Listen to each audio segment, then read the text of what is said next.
দেখলাম অনেক, দেখার পরে সব স্বপ্ন ভেঙে গেল। আগে আমার কাছে কোনো ইনকাম ছিল না, এই 1 বছর আমাদের কাছে ইনকাম আছে।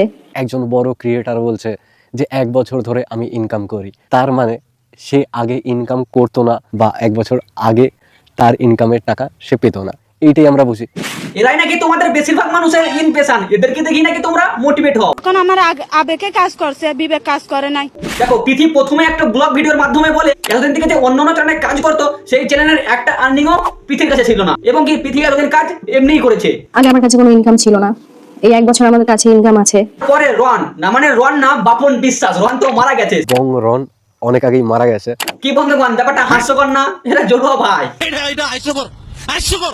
তা যাই হোক, তারপরে বাপন বিশ্বাস না মানে বংরনের জড়ুয়া ভাই একটা ভিডিও দেয়, সেই ভিডিওতে বলে ধরে যেটা দেখেছে সেটা ভুল। তাদের এত সুন্দর লাইফস্টাইল, এত সোনা গয়না বংরন একাই নিয়ে পালিয়ে গেল নাকি পাহাড়, এটাই ধরে ধরে বোঝানো হচ্ছে। পিথি আর রনের মধ্যে ঝামেলা হয়, আর সেই ঝামেলার কারণ নাকি রনের কাছে পিথি যত আগে চ্যানেলে কাজ করেছে সব আর্নিং এর রনের কাছে যেত, আর সেটাই হচ্ছে পিথি নিজের ভিডিওতে। রন না মানে এখনকার বাপন বিশ্বাস, বাপন বিশ্বাস যেটা বলেছে নিজ দিয়ে 20 লাখের সোনা বংরন দিয়ে গেছে ভাই। আইফোন, গাড়ি, দোতলা বাড়ি, দোকান, আরো অনেক কিছু হয়ে যাবে।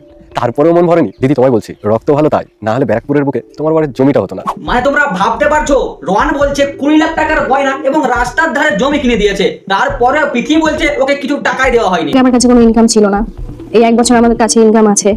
আচ্ছা তোমার কাছে ইনকাম ছিল না, তাহলে এগুলো কি?